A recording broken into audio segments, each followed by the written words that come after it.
A gente começa esta edição falando dos casos de dengue que aumentaram e muito em várias cidades. Isso ainda na primavera, né? Longe do verão, que costuma ser o período mais perigoso. E a repórter Tatiana Nascimento mostra alguns desses locais e os cuidados que a população deve ter sempre.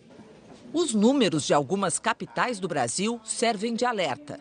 Em Belo Horizonte, por exemplo, os casos confirmados este ano são quase 10 vezes os registrados no mesmo período do ano passado. Minas Gerais é o estado com mais registros da doença até agora, segundo o Ministério da Saúde.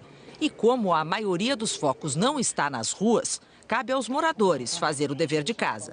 Eles recebem um folheto para acabar com possíveis criadouros do mosquito e vão riscando os pontos vistoriados. No período de uma semana, você pode ter mosquitos se desenvolvendo no ambiente residencial.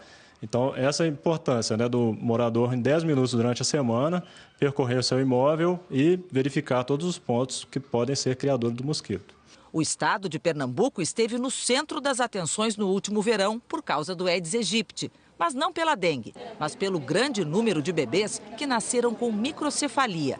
Má formação que, segundo as pesquisas, foi causada pelo vírus da Zika, também transmitido pelo mesmo mosquito da dengue e da chikungunya. E as 3 doenças com sintomas muito parecidos. O último boletim da Secretaria Estadual de Saúde mostra que os casos de dengue diminuíram este ano no estado. Mas este epidemiologista diz que os números podem não retratar a realidade. Provavelmente o que aconteceu em Pernambuco não houve uma queda do número de dengue, porque o ano passado, em 2015, a notificação era conjunta, dengue e zika. E o que nós tivemos do ponto de vista da avaliação da assistência é que a maioria dos casos foi realmente zika. Dengue representou uma pequena parcela desse total de casos notificados, porque a notificação era conjunta, não era separada. Ele diz que o risco é grande em todo o país. Infelizmente, é inevitável. Isso acontecerá porque tem se demonstrado que não há um controle efetivo do mosquito transmissor. E assim como aconteceu com dengue, a zika e a chikungunya irá atingir outros estados do país, causando epidemias como aconteceu no Nordeste.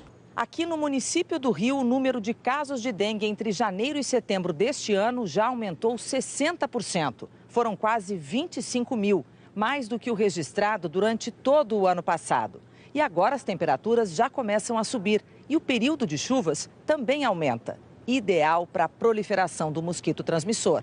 E é aí que mora o perigo. A tendência é que esses casos aumentem, a gente já está em estado de alerta em relação ao número de casos que a gente tem agora e a possibilidade de a gente ter uma epidemia durante o verão. Normalmente, o período de maior número de casos se inicia a partir de dezembro, janeiro, e o pico da doença sempre acontece em torno de abril e maio.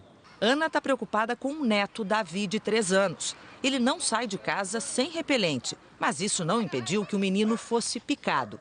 Para Ana, o foco está nesta casa abandonada, ao lado da creche. O cuidado tem que ser permanente, não só na rua, nas casas abandonadas, como no seu lar. Se você não fizer esse trabalho, você não vai combater o mosquito. É um perigo constante.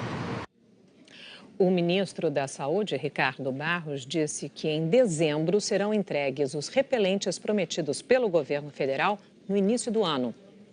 Os repelentes estão em processo de compra, estão em consulta pública nesse momento e deverão estar distribuídos no mês de dezembro para as grávidas que estão no programa Bolsa Família.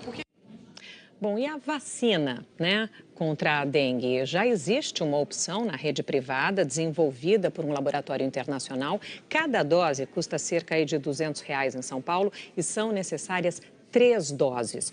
E ainda assim não é fácil encontrar, não. A opção que pode chegar à rede pública deve demorar um pouco, talvez no verão de 2018. As pesquisas estão sendo desenvolvidas pelo Instituto Butantan, que desde fevereiro está em fase de testes clínicos em humanos. São 17 mil voluntários envolvidos em todo o país. Essa etapa deve ser concluída no primeiro semestre do ano que vem e depois disso a vacina ainda precisa do registro da Anvisa.